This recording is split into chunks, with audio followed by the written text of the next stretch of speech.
Broadway Playhouse.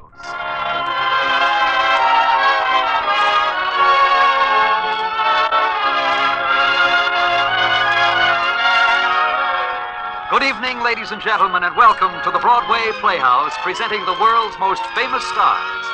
Now, here is our producer, Mr. William Keighley.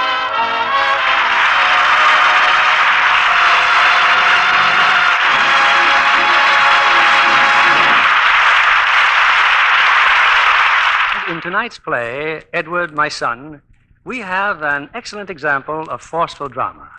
The tragic effect on an entire family when the father is determined his only son shall have the world with a fence around it. Metro Goldwyn Mayer brought this gripping story to the screen. And as our stars tonight from the original cast, we present that beautiful and talented actress, Deborah Kerr. And in another of his excellent characterizations, Walter Pidgeon. Practically every business in the world that depends upon the goodwill of the people employs what is known as a public relations man. He's the fellow who explains how the business works, what it produces, and how it serves the public welfare. You of our armed forces are located in widespread locations throughout the world. You are there to preserve the peace that was won only after a long, hard war, and to assist all the free countries of the world to maintain their rightful place in the community of nations. Part of the success of that job depends upon good public relations. Every serviceman and woman is a representative of the United States. You must be able to give truthful and complete answers to questions that will be asked. Only through this free exchange of ideas all over the world will mutual understanding become a reality. Remember, a country is known by its people. What people think about your country depends on you. Now, Edward, My Son, starring Walter Pidgeon as Arnold Bolt and Deborah Kerr as Evelyn.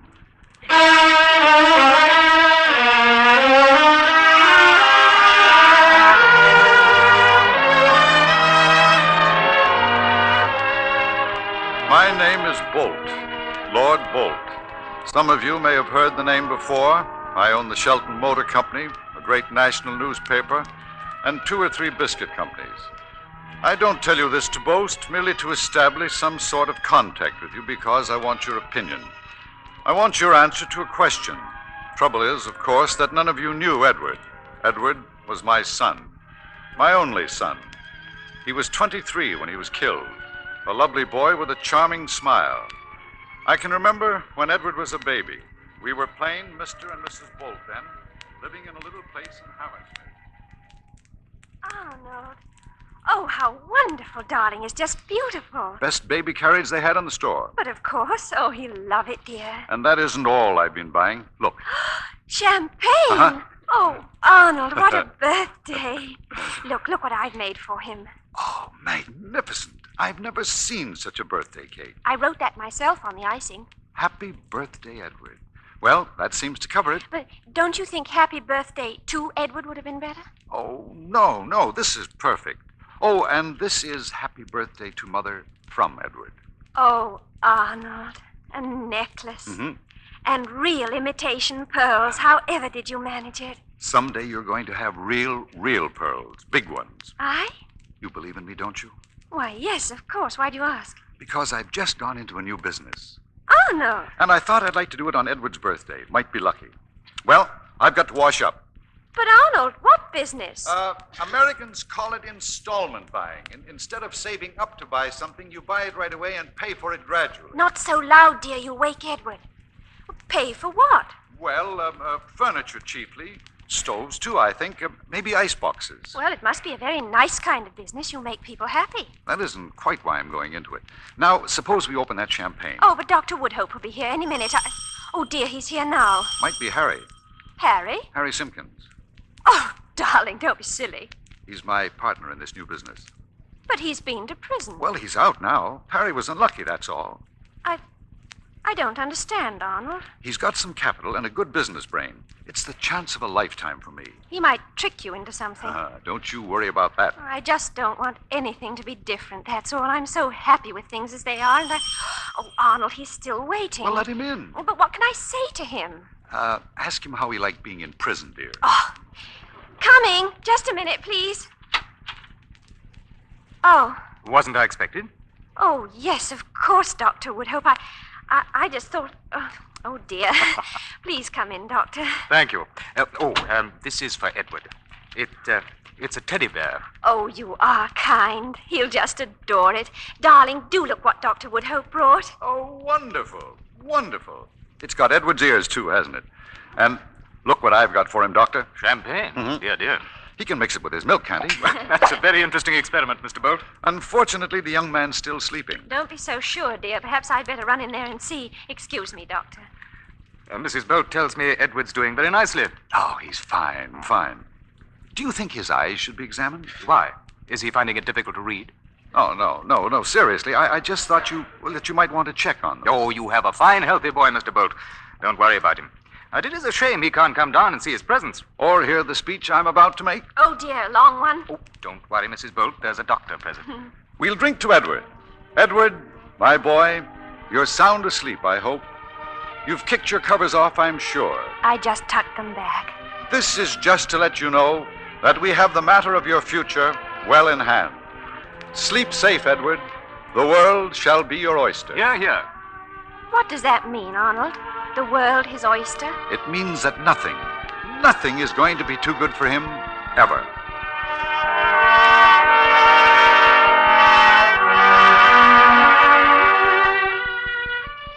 Yes, that was 1919. 5 years later, Evelyn and I were in the waiting room of a doctor's office. Some specialist Woodhope had sent us to. Edward was ill, seriously ill. And while we waited there, in agony, Woodhope and the specialist were deciding the fate of our little boy. Boy 6, you say? Only child, Woodhope? Yes, Dr. Kettner. I attended Mrs. Bolt when he was born. I don't believe she can have another. It's too bad. The father, what are his circumstances? Oh, he has a furniture store. Hasn't been doing so well lately. Why? I was thinking of Schmidt in Switzerland. He does an operation for this condition, but it's quite expensive and no guarantee. No, you better not mention it. Then, Immobilize the leg in plaster of Paris for a year, and after that we'll see. could I make it sound as hopeful as possible, Doctor? Of course. Now, suppose you have them cut. I don't mean to be rude, Dr. Kettner, but if you could just come to the point and tell us... Well, Mr. Bolt, your son is suffering from what we call an atrophy of the nerves in the hip. Permanent? Oh, no, not necessarily at all. In a year, I'm sure we'll have him up and about again. He's to stay in bed? For the present, yes. And we'll put him in a plaster cast. But after the year, he won't have a limp or... I have known of several most amazing recoveries, Mr. Bolt. Then he will limp. Now, you mustn't fret, Mrs. Bolt. That would be bad for the boy. Isn't there something we could do? Isn't there an operation or electric treatments or something? Nothing that I can recommend, Mr. Bolt. Oh, we're very grateful, Dr. Kettner. I know that Edward's in the very best hands. But if he needs anything, I mean anything at all, we want him to have the best. Of course you do. But we must be patient. Yes. Goodbye, Doctor. Thank you. Not at all. Not at all. Well, I suppose Kettner knows what he's talking about. The best in London, Arnold? Can you come home with me? I can't, darling. Harry's waiting for me at the shop. You take a taxi. Oh, there's one across the street. I'll get it for you. Larry, Edward won't get any worse, will he? You'll promise to tell me if he does. No, Evelyn. He won't get worse. But is there any reason for this? Anything I should have done? Anything I've done wrong? No, of course not. It could have happened to any child. But to Edward, my son, my only son. I can't just look at him and pretend. I can't. Yes, you can. I can't. Evelyn, please. I'll be all right. Yes, of course you'll be all right. The taxi's coming, dear. Why don't you go with her, Larry? Well, would you mind if I went on the bus with you, Arnold? I got a few things I'll be all right. Just try to come home soon, darling. Thank you, Larry. Why didn't you go with her? Because I didn't want to mention this in front of her. Arnold, how much money could you raise? I couldn't raise... Why do you ask? Is there something we could do? It isn't always successful, but there's a surgeon in Switzerland. Now, can you get hold of £1,000? You mean Edward? You mean no limp? All I can say is that if Edward were my boy, that's what I'd do. If I could, that is. That is, if it were possible. Yes, I'm sorry, Arnold. I shouldn't have mentioned it. Now, look. Don't say anything to Evelyn till it's all been arranged. Just go back in there and tell that doctor my son is going to have whatever is best for him. Go on. Go in and tell him that. Tell him he's going to have what's best for him.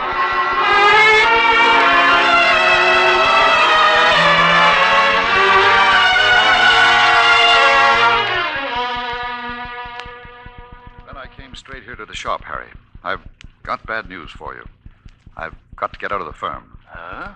Yes. I'll surrender whatever interest I have for what I put in 5 years ago. Well, it's very nice of you, old man. I wouldn't do it if it weren't for Edward. He needs that operation, Harry, and I need £1,500. Well, I'm sorry to hear that, Arnold, but now I've got bad news for you. While you were gone, Baker paid us a visit. Baker? From the bank? They give us 4 weeks. I put all my money into this, everything I had. It wasn't enough. I'm so sorry. No. It wasn't your fault, Harry. But I've learned something now about bankruptcy. People who owe just a little go bankrupt. The little people. Next time I'll owe so much they won't dare let me go under. How do you know there'll be a next time? There'll always be a next time for me. Couldn't we sell out to some other firm? We could, except our stock has never been paid for. I got a sort of prejudice about going to prison again. Supposing Edward were your son. Listen, Arnold, I'd do anything within reason, anything. But the sad truth is, we're broke. How much fire insurance do we carry, Harry? 3,000.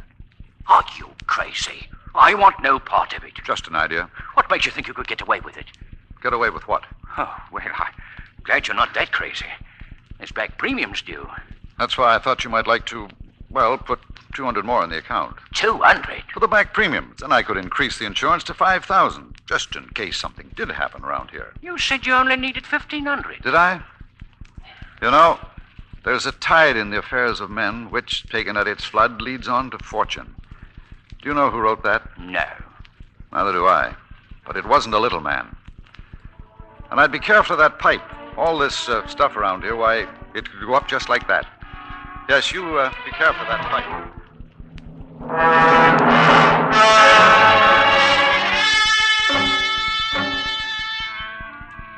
2 weeks later, an early Sunday evening it was, I found Harry Simpkins waiting outside my house. I'd about given you up, Arnold. I'm glad I waited. I had to see you. Come on in, Harry. Where's the missus and the little boy? Don't worry, they can't hear you. Now, listen, Arnold. I've been thinking things over. This fire insurance scheme of yours is off, see? It's off. Is it? I was crazy to agree to it. Come to think of it, I never did agree to it. Didn't you? Then why did you give me the money for the back premiums? Well, I want it back. And don't try to get smart with me, Arnold. Just give me back my money. Now. I didn't use your money for the premiums, Harry. Oh, you mean the scheme's off? Why didn't you tell me? The scheme isn't off. I started the fire an hour ago. You what? I only needed 100 for the premiums. The other 100 sent Evelyn and Edward to Switzerland. First class. I'll tell them the truth, that's what I'll do. Why not wait and see what happens? You'll sleep a lot better tonight if you do. How will we know when it happens? Well, I suppose we'll hear the fire engines. They go practically right by here, you know. Then I imagine the police will telephone me. Do you know how much we're insured for now exactly? You said 5,000. 6. I hope we haven't been too greedy. I think you've gone mad. So do I. Then why did you do it? I did it because I was pushed. And if it works out, I'll never complain about my luck in the future, no matter what happens. I'll gamble it all tonight gladly. I believe if you want anything enough, you can get it. And I want Edward to walk properly through life without a limp. That's all I ask, and nothing else matters in the slightest. So it seems. Oh, come on. I have a feeling this is my lucky night, and if you're... It's a bit too soon. Well, answer it. Answer it good and act surprised. Hello? Yes, this is Mr. Bolt. Say you'll come along right away. Yes? What? Thank you. Thank you very much. Oh, you fool. Is that how you think a man acts when the police That call up? wasn't a telegram, Harry. That was a telegram, Harry, but it was from Switzerland. Listen, it started. They operated this morning. Successfully. Successfully! Do you realize what that means? My boy's going to be well. My boy won't lip. It means that Edward... Come over to the window, Harry. Yes, there's quite a glow in the sky tonight.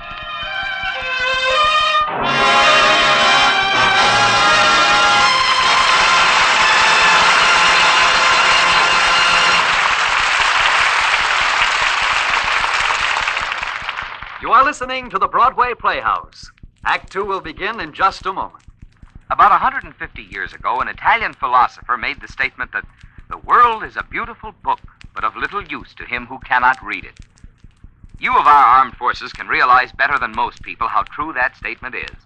You have the opportunity to meet new customs in old civilizations, to find increased enjoyment from the exchange of ideas with people of various countries. Many parts of the world that you had only heard about before are now open to you. It's a wonderful opportunity for you to help others understand a little more about the United States. There are many misconceptions throughout the world concerning our beliefs, our principles, and our way of life. You know the answers. You are first a citizen and second a serviceman. Help others to know us better. Help to make our part of the world an open book. Remember, a country is known by its people. What people think about your country depends on you. Here's our producer, Mr. Keeley. Act Two of Edward, My Son, starring Deborah Kerr as Evelyn and Walter Pidgeon as Arnold Bolt.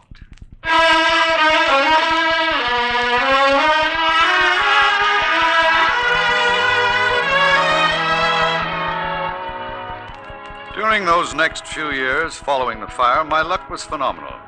Everything I did brought success, money, and honors. I was Sir Arnold now, Sir Arnold Bolt. Edward, of course, was in school. And one day, in answer to a letter, I had an occasion to visit Mr. Hanray, the headmaster. I haven't kept you waiting, Sir Arnold. No, not at all. I've been walking through the grounds. Beautiful, simply beautiful. You must be very attached to Grangery, Mr. Hanray. I am indeed. I don't get to the country much anymore, so I must thank you for writing me. It's not a pleasant letter to write, Sir Arnold. We don't often admit failure here. That's where you differ from me. I never admit failure. Now, why do you want to expel my son? I'm not expelling him. I'm perfectly willing that Edward remain until the end of the term. I find it difficult to see the distinction. Sir Arnold, have you considered that this may be for the good of the boy? Believe me, I have Edward's interests at heart, as well as the school's. The schools? How? I find Edward a corrupting influence. I find the idea of my small son corrupting anyone rather absurd. If I didn't, I should be very angry. You don't like Edward, do you? My feelings have nothing to do with it. Well, mine have. I love him. Well, shall I ship him off to a reformatory? No, of course not. There are many excellent schools that specialize... I am not interested in excellent schools that specialize. I wish my son to remain here. I think that Edward is a normal, nice child, and with a little understanding will be a credit to Grangery. And where do you suppose he learned these things you complain about? From me? From his mother? He learned them here. It's your responsibility, and you're not going to shelve it. I can't accept that, Sir Arnold. Well, you're going to accept it, Mr. Henry. Are you threatening me? I am. Mr. Henry, there are certain mortgages outstanding on this school. Well? Those mortgages were in the hand of Dobson. One holding the mortgages is in a position to foreclose, forcing yourself and the school into bankruptcy. I now hold them. You? I'd twirl my mustache, Mr. Henry, if I had a mustache. Yes. I acquired them when Edward entered here, just in case something like this should arise. Well, it has arisen, and I am now fighting with anything I can lay my hands on. I can't believe it. I'd be a hypocrite to say I'm sorry for you. I am prepared, however, to allow you to remain until the end of the term. I believe that's the prospect you offered Edward. Well, I wonder what will happen to all these buildings, those playing fields out there. Factory site, perhaps? One of those luxury hotels? And you really believe that what you're doing will benefit your son? I shall do my best to see that it does. I can't believe it. I can't believe that one man can destroy another man's career. The whole tradition. Nothing's safe anymore. No standards, no principles, no... Good day, Mr. Henry. Sir Arnold, wait. Wait, please. Yes? I don't care about myself. I do about Grangery. You win, Sir Arnold. Win? No, it isn't a question of winning or losing, Mr. Henry. Let's just say we've worked out a solution. And I suppose it is conceivable that we haven't done our utmost here to understand your son. Yes, of course. Mr. Henry, I think it unwise that you should ever be placed in this position again. I am giving you this check, an unconditional gift to Grangery. I suggest you pay off the mortgages at once. But I couldn't It's in possibly... the interest of Grangery, and that's the one thing we both have at heart, isn't it? You're an astonishing man, Sir Arnold. Am I? I confess I've always felt skeptical about these Napoleons of finance who rise so mysteriously from obscurity. There's nothing really mysterious about business success. Indeed? Now, in my case, I had a small business, and I wanted to enlarge it. What did you do, Sir Arnold? I set fire to it and collected the insurance. Astonishing. Yes, isn't it?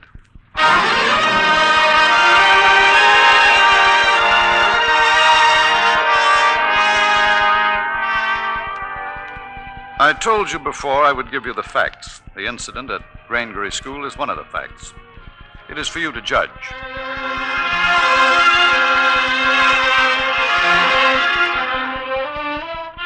By 1935, I was several times a millionaire, owning or controlling a dozen great companies. One afternoon, I promised to meet Evelyn at my office. Good afternoon, Miss Perrin. Oh, Lady Bolt. I'm sorry Sir Arnold isn't back yet. I'm sure he won't be long. Dr. Woodhope's been waiting for him, too. Oh, really? He's in the outer office. May I send for tea? Oh, no, Miss Perrin. I'll just go in and chat with Dr. Woodhope. Evelyn, I'm so happy to see you, my dear. Oh, what a nice surprise. It seems like years, Larry. How smart you look. Thank you. Edward and I are just leaving for Switzerland. Did Arnold send for you? Yes. I mean, as a doctor. I don't think so. I haven't been his doctor officially for some time. Anything wrong with him? Not that I know of. Larry, why don't you come to see us anymore, unofficially? Well, I want to, Evelyn, but you know how it is. You didn't come to Edward's last birthday. It was the first one you missed. Yes, I know. I just wondered if there was anything we'd said or done, that's all. No, of course not. How is Edward? Oh, he's very grown up now. He shaves every other day. Oh, the boy's a genius. Is he, Larry? Is he what? I don't know. A genius, maybe. Oh, Larry, I'm so glad to see you again. Tell me about Edward. Oh, well, of course, Arnold still spoils him dreadfully. I'm sometimes so afraid he'll never have any real sense of values. There are some things that are so wrong. For instance? Oh, I don't know. Well, for one thing, he's not quite as straight about money as he should be. And for another, Arnold lets him have a glass of port in the evenings, but he doesn't always stop at one glass. He's not 17 yet. Maybe he is a genius. Like Arnold? You don't like Arnold anymore, do you? Well, let's just say that I don't approve of some of the things he does. Lately? Well, the Simpkins bank collapse was a few years ago. Oh, but that was Harry Simpkins, and he broke Arnold's heart when it happened. Only Arnold came out of it a much richer man. Simpkins went to jail. Didn't I read that he killed himself? Yes, it was terrible. Well, you don't know how Arnold tried to help that man. Do you know that some people believe that Simpkins deliberately set fire to their business that time? Then there are other people. Oh, that's horrible. Well, they're jealous of Arnold. Besides, anything he's done has been for me and Edward. I know. And he's made a most unholy mess of it. Tell me what to do, Larry. It's too late. But Edward's only 16. I'm talking about Arnold. Larry, you're our friend. You have the right to tell Arnold that loving Edward doesn't mean substituting money for... Well, you can tell him that you can kill something inside a person unless you treat him as a human being. That's all I ask for Edward. And for yourself. I wasn't talking about myself. Yes, you were. Larry, that's wrong to say that. You've no right to... I have no right to love you either. I'd better be going. Edward will wonder what happened to me. You knew, didn't you? Yes. I've known for a long time. What ought I to do? You mean about... I mean about Edward. Hello, Larry. I'm sorry I'm late, Evelyn. Well, have you got everything, dear? Traveler's checks, cash? What about your luggage? Well, Mr. Groves is taking care of everything, Arnold, and when we get to Zurich, there will be a brass band and an illuminated address. Well, it could be arranged, you know. Arnold is to be made Lord Bolt next year, Larry. Oh? Oh, just a rumor, but I can't say I wouldn't be pleased to have a title to pass on to Edward. Larry, my boy, you should get married and have children. It's a great incentive. Well, I'm off. Goodbye, Larry. It has been nice seeing you again. Now, what's all this formality between old friends? Goodbye, old friend. My best to Edward. I will. Goodbye, dear. Just have a good time, you hear? And get some of that color back. I'll wire as soon as we get there, Arnold. Yes, do that. She doesn't look well, does she? Well, it's been so long since I've seen her. And how do you think I look, Larry? Much as I expected, Arnold. Amazingly fit. Well, I am.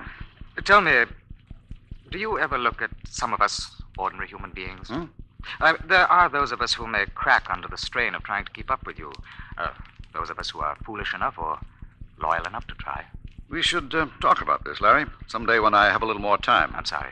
No, I mean it. Right now, I want to talk about your hospital. I want to help you. I want to build a new wing. That's very kind of you, Arnold. Well, why not? After all, I'm, Yes? The gentlemen from the Admiralty are here, Sir Arnold. Oh, they can wait, Miss Perrin. Admiral Benson is with them, sir. Oh, I see. I'll call you right back. Sorry, Larry. There's a delegation of gold braid out there. Oh, that's quite all right.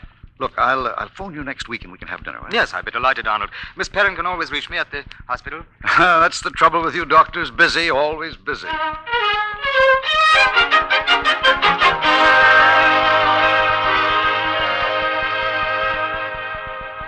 Come in, Miss Perrin. What time is it? Almost 5:30, sir. Well, anything left for me to do? There's a personal check if you care to sign it now. Mrs. Harry Simpkins. Oh, yes, of course. You never knew Simpkins, did you? No, Sir Arnold. Poor chap, I really believe he blamed me for what happened to him. He came to see me one day after he got out of prison. I wanted to help him, set him up in business or something. Instead, he jumped off the roof of this building. It's very kind of you to help his widow. Maybe it's my conscience. What do you think, Miss Perrin? That's possible, I suppose. If there's nothing else, Sir Arnold. Sit down, won't you? I feel like talking. What are your interests in life, Miss Perrin? Well, curiously enough, just at the moment they're Sir Arnold Bolt and company. Are they really? Yes, I like finding out about things, don't you? And just what? Well, I've worked for you for some time, Sir Arnold, but I still regard all information concerning you as strictly confidential. That's very commendable. What do you do evenings, Miss Perrin? I go home. Do you really? What did you suppose happened to me? Oh, I just thought perhaps you, I don't know. You're a very interesting girl, Miss Perrin. Would you like to have dinner with me tonight? As a reward for my diligence, Sir Arnold? Oh, no, just because I'd like to. Do you mind if I go home and dress? As a matter of fact, we'll both dress. Pick you up at 8. 8:30. What's that? What are you writing down? Just my address, Sir Arnold.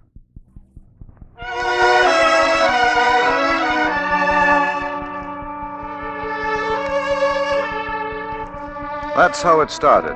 Eileen Perrin and I. A love story. Sordid, discreditable. But I want you to know about it. Not because I fancy myself as a middle-aged Don Juan, but because it is part of the whole story.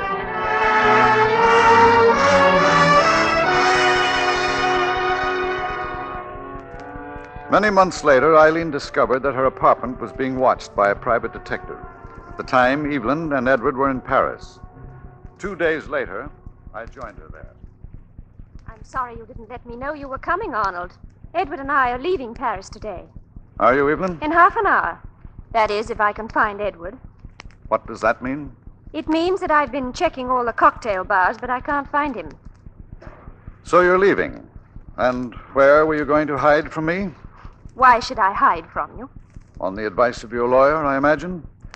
Anyway, I can tell you where Edward is. I phoned him this morning. Did you? I told him I wanted to surprise you. We thought the best way to keep you here was for him to disappear for a little while. I told him I didn't think you'd be angry. I am angry. But not with him. Like all your actions nowadays, I find it very underhand. And I find it underhand to have one's husband investigated by private detectives. Incidentally, Evelyn, I haven't the slightest intention of giving you a divorce. I'm delighted to hear you say so. Really? Why? Because I should like you to fight and lose. I want Edward to realize that with all your money and power, there are still some things you can't get away with. I've seen Eileen Perrin for the last time. You can believe that. What did you tell her, Arnold? Was there a scene? Did she cry? You're not an unattractive man, you know. Stop it. I won't listen to this sort of... I beg your pardon. Anyway, I want Edward to see the sort of man his father is. I think he knows that by now. No, he doesn't. He admires you, Arnold, as I used to. He loves you, as I used to. I think a divorce is the only way of bringing Edward to his senses. Why? What's he done now? Edward got very drunk last night. Oh. He's 17, Arnold. If he goes on like this, what will he be like at 20? All young men get tipsy now and then. What's so terrible about that? That you don't think it's terrible. That's what's so terrible. To you, it's all rather a joke, isn't it? When I ask you to stop sending him money, you promise me, and then you break your promise. Oh, I'm frightened, Arnold. I'm frightened for my son. That's why I'm taking him away. Where? Oh, anywhere, away from England, where he can learn what it is to work for his living and to have responsibilities. I shall be one of those because I don't intend to take much money with me. Do you think Edward's going to agree to all this? Oh, poor Edward. It will be quite a shock. But I think he still loves me. And he's not altogether lacking in courage or pride. Arnold, I'm awfully tired. Do you mind going now? Go where? I'm still your husband. We're not divorced yet, you know. How long did you tell Edward to stay away? Oh, just long enough. Well, we've had it. Please leave. Don't be silly, Evelyn. I'm not trying to excuse Miss Perrin, but I didn't realize that it had made you so bitter. I'm sorry. You haven't understood one word of what I've been saying, have you? Only that you think the only way to deal with Edward is to break up his home. Home? When did he ever have a home?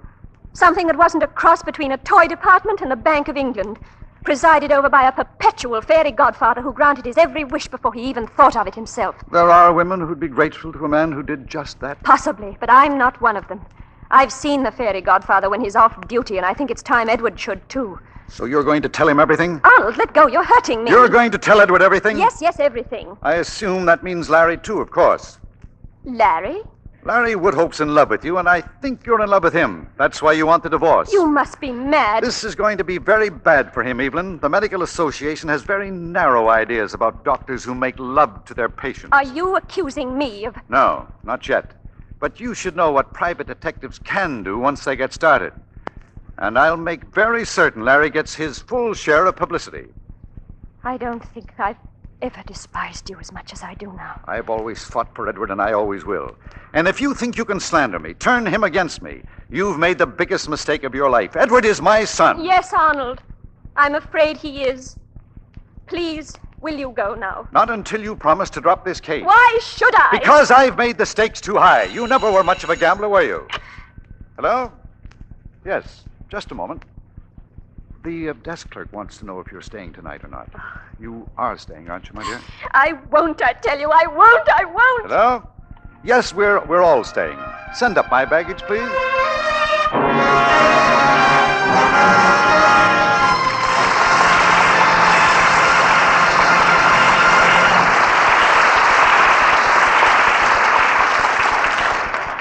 In a moment, we'll return with Act 3 of Edward, My Son. Tonight, I'd like to introduce the popular Hollywood commentator whose radio personality is known from coast to coast, Miss Frances Scully. What's your scoop tonight, Frances? Well, Bill, I can't wait to tell your audience about that mighty musical of the Mississippi, Metro-Goldwyn-Mayer's new Technicolor production of the immortal love story, Showboat. A star-studded cast, including Katherine Grayson, Ava Gardner, Howard Keel, and Joey Brown. And I know that Katherine Grayson, as Magnolia, realized a lifelong dream. The opportunity to sing the famous song hits of Jerome Kern and Oscar Hammerstein. And Ava Gardner's voice matches her beauty in the haunting delivery of her songs. Oh, it's a musical feast. Howard Keel singing the role of the romantic river gambler Gaylord Ravenel. And Joey Brown is perfect, playing beloved Captain Andy. Producer Arthur Freed and director George Sidney are famous for their musical productions. And the picture has everything. A dramatic love story, beautiful girls, magnificent music. Showboat is glorious entertainment.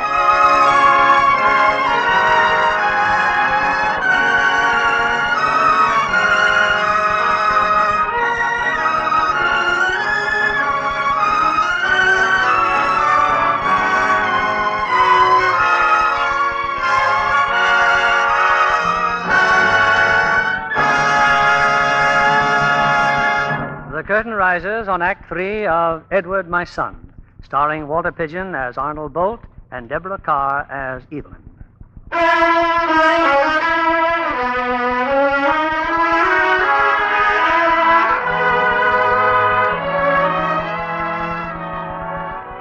I I fought my wife for my son and my home, and I won. Those are the facts. Whether or not I deserve to win is something for you to decide.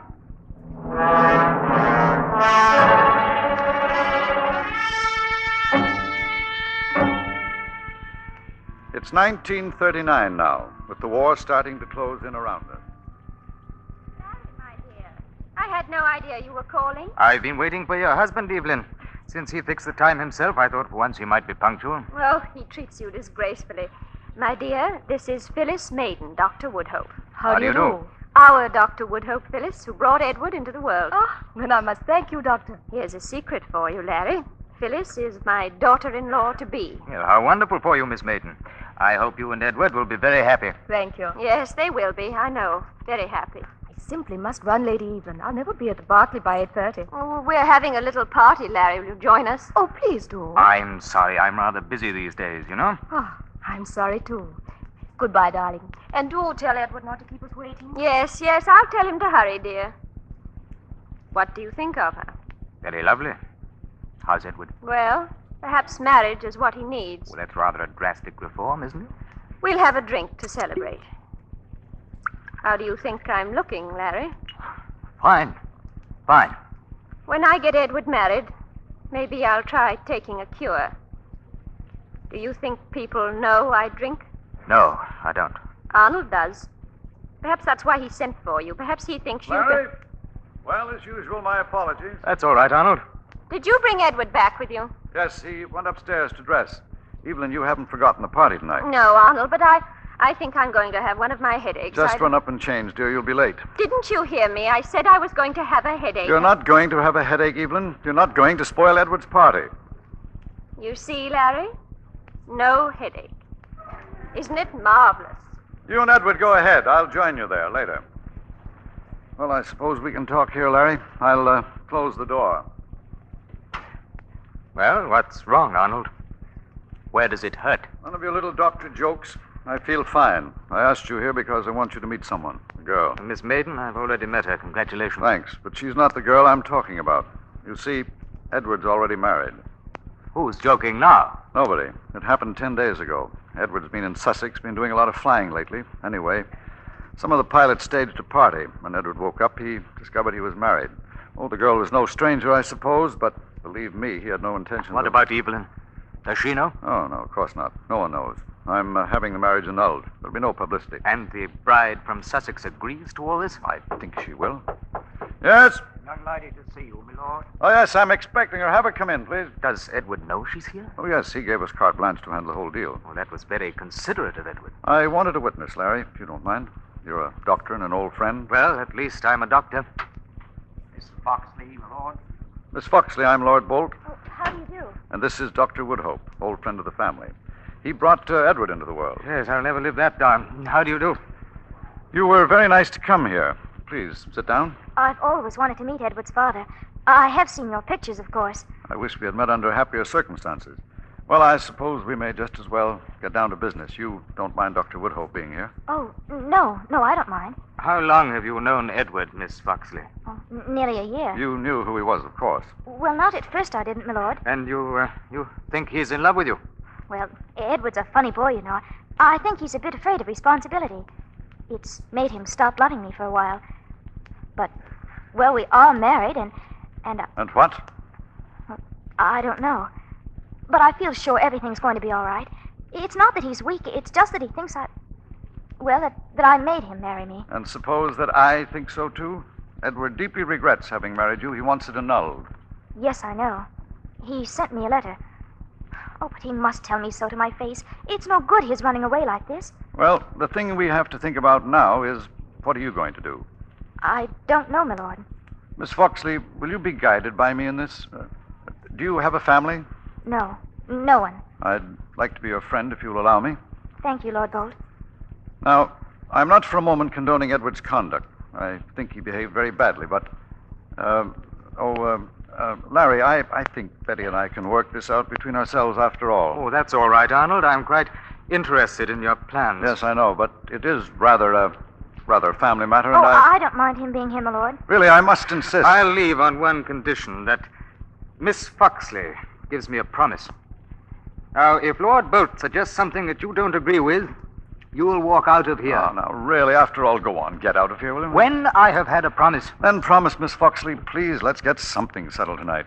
I promise, Dr. Woodhope. Satisfied? No, I'm not satisfied, but I'll go.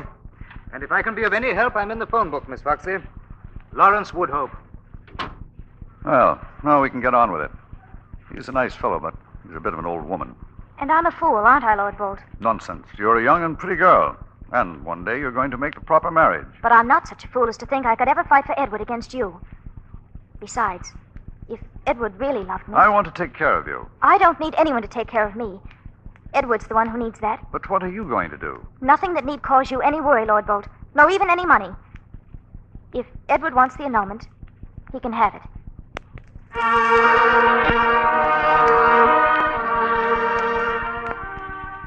It was that simple. Edward and Phyllis Maiden were married the following spring. It wasn't the elaborate wedding I had planned. It took place during an air raid. Edward in the uniform of an RAF pilot. 3 months later, Edward was dead.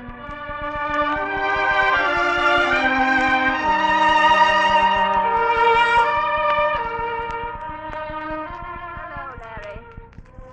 In at the birth, in at the death, my friend. I've been away. I've only just heard. I'm having a little. Will you have a glass of wine, Larry? It's his birthday, remember? Of course. Thank you. Edward, my son. Do you remember his first birthday party? And Arnold's toast? The world's your oyster? Very well. I often think of that day. It all seemed such a perfect start. And yet, it was only the beginning of the end. Oh, I'm a maudlin, drunken old woman, Larry. Why do you waste your time? Evelyn. It all went wrong, Larry. And I don't know why. That's what I want to know, why. It wasn't that Edward was weak and that Arnold spoiled him. Other people spoil their children and they get over it. Why couldn't Edward? Edward would have got over it. He'd have been all right. Arnold's gone down to the airdrome. He ought to be back soon. He'll welcome someone to talk to. I shall go quietly up to my room and drink myself to sleep. I keep a bottle there, just quietly by myself. Isn't it, do? Oh, no, please. Are you still in love with me, Larry Woodhope? Would you like to... No. The trouble with drink is that it makes you just a little bit uncouth. It's no use my asking Summers for any more because he won't let me have it. It's rationed, you know, by my husband. Larry? Oh, here he is, ladies and gentlemen, Lord Bolt. Larry, nice of you to come. I've been away, Arnold. I didn't know. I've just been down to see Edward's commanding officer. You should have heard what he said about Edward. Just about the best pilot in the squadron. That's what he said. Didn't know what fear was, a born leader of men. What an extraordinary life that man must have. Sitting around there all day telling parents fairy stories about their dead sons. Edward was killed stunting his plane. Don't you think you better go to bed? No, Arnold. I want to find out about Edward. I never really knew Edward properly, not like his commanding officer. He summed him up in 30 seconds. Just as long as it takes a sparrow to fall to the ground. They said it would take Edward about 30 seconds to fall. He wasn't very high. I wonder what he thought about. What his commanding officer would say, I suppose. A born leader of men, just like his father. I thought that would please you, Arnold. He didn't say where you thought of leading them, did he? He didn't know the real joke, did he? He didn't know that the leader himself had lost all sense of direction. Evelyn, please, let me help you. No. Well, just to the staircase, perhaps. It's amazing. I can never find that staircase. Ah, here it is. Do you know how many steps there are, Larry? I do. I've counted them.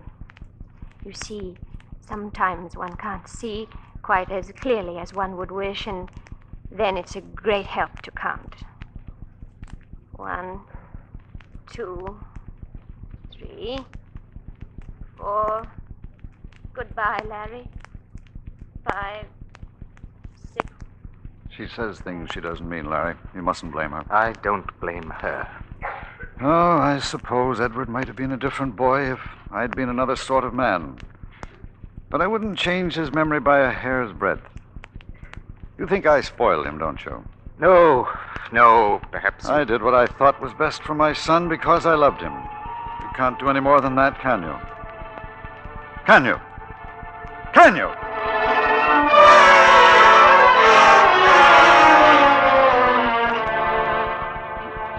Evelyn died in April 1945.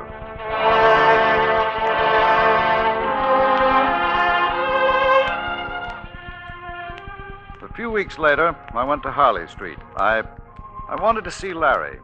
His office was crowded, but being an old friend, I walked right in. Come in, Arnold. Come in. Nice of you to see me, Larry. There's such a mob out there. Well, I always have time to see Arnold Bolt, apparently. I've never been here before, have I? Good heavens, Larry, all these baby pictures. You've got quite a family for a bachelor. What can I do for you, Arnold? You can sit down and talk to me. That's what you can do. Larry, who's that little baby on the wall?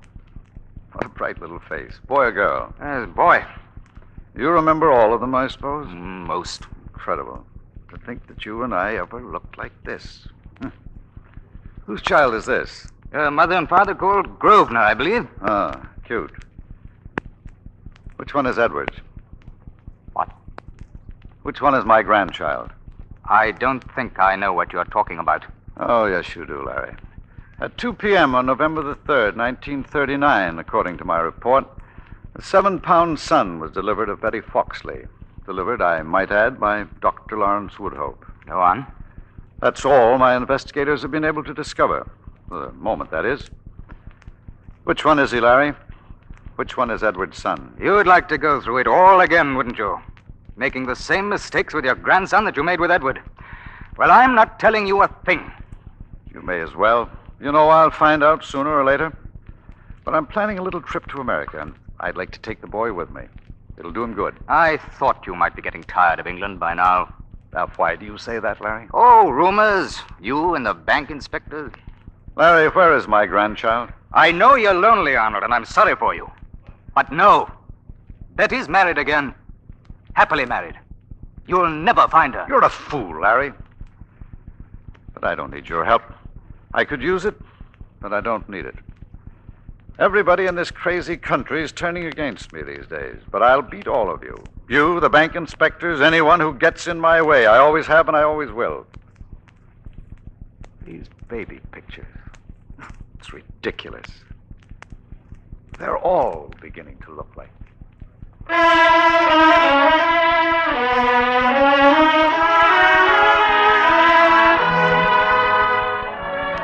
Well, ladies and gentlemen, something went wrong. Just a little wrong. They sent me to prison. Prison, mind you, for burning down a furniture store back in 1924. But that's all behind me now, and I can get on with the search for my grandson. He'd be 12 now, 12 years old. Well, that's the whole story. What I did and why I did it. What's your answer? If you had been me, what would you have done? Oh, well. Good night.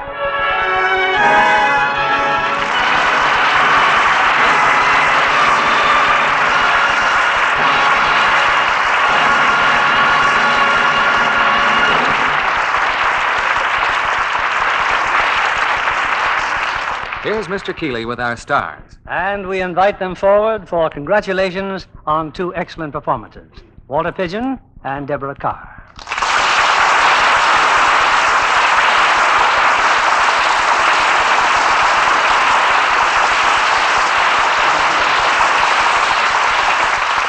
Walter, we want you to know it was certainly worth changing our rehearsal schedule so that you could be here. Can you take time now, Walter, to tell us about your trip to Philadelphia last week? Well, I left last Thursday morning to attend the annual music festival at Robin Hood Dell, which is a treat for any music lover. And I returned, well, as you know, just about in time for the show. Well, it was pretty close figuring. And how about you, Deborah?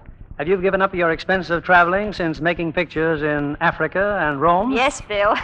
I decided I have enough material for a book. An autobiography of an actress's adventures in Africa. That may start a new trend in books, but with actors going all over the world these days to make pictures. But how about your trip to Rome, Deborah, and the many weeks you spent there making Quo Vadis for Metro Goldwyn Mayer? Oh, I think I'll leave that task for my co-star, Robert Taylor. I don't think I could do justice to it. You'll just have to see Quo Vadis to realize what a gigantic undertaking it was. To recreate those early days of Christianity and the Roman Empire, well, it's just too spectacular for me to put into words. Well, I can assure you that I won't miss it. Metro Goldwyn Mayer has a really outstanding schedule of pictures this year, Bill. You won't want to miss Ezio Pinza's screen debut with Janet Leigh in Strictly Dishonorable. Yes, and now that you two have returned to Hollywood, I hope you're going to settle down to more picture making and stay a while. I hope so, too, Bill. Believe me, traveling abroad makes you appreciate the comforts of home. Good night. Good night and bon voyage to you, Bill. You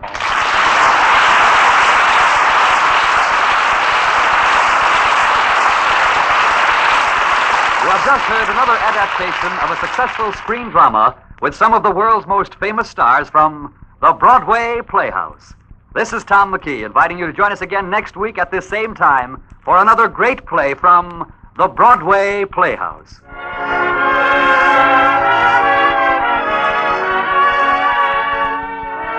This is the United States Armed Forces Radio Service, the voice of information and education.